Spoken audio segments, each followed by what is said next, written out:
So, liebe Leute, hallo bei Lütkehr Winter TV, lütkehr-winter.de. Hier ist meine Internetseite. Aber heute geht es um das Thema Energiesparen, mein Energiespartipp.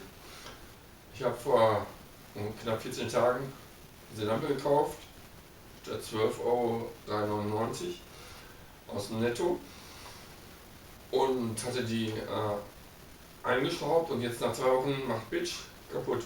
Gibt's denn sowas? Und dafür habe ich noch die Quittung, gebe ich euch den Tipp. Lampe und Quittung aufbewahren, auf den bin ich gekommen, weil Osram gibt 5 Jahre Garantie. Das ist keine Osram-Lampe, das steht nicht her, wer die produziert hat, irgendwie so eine Handelsgesellschaft hat die geliefert. Und Osram gibt 5 Jahre Garantie, und ich konnte es nicht glauben, habe dann Quittung und so weiter aufbewahrt und die Verpackung, und das mache ich jetzt bei allen Lampen, gerade Energiesparlampen, die kosten alle 10 €. Und wenn die nach 2 Wochen kaputt sind, die hat jetzt nur 3 € gekostet. Aber trotzdem, da gehe ich jetzt morgen zu Netto und verlange mein Geld zurück.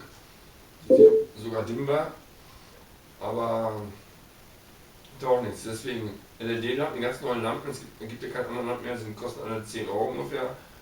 6 bis 15 € kosten die sogar von Osram, mit 5 Jahre Garantie.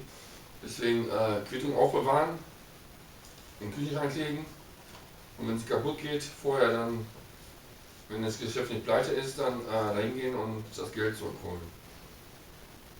Mein Spartipp, Energiespartipp.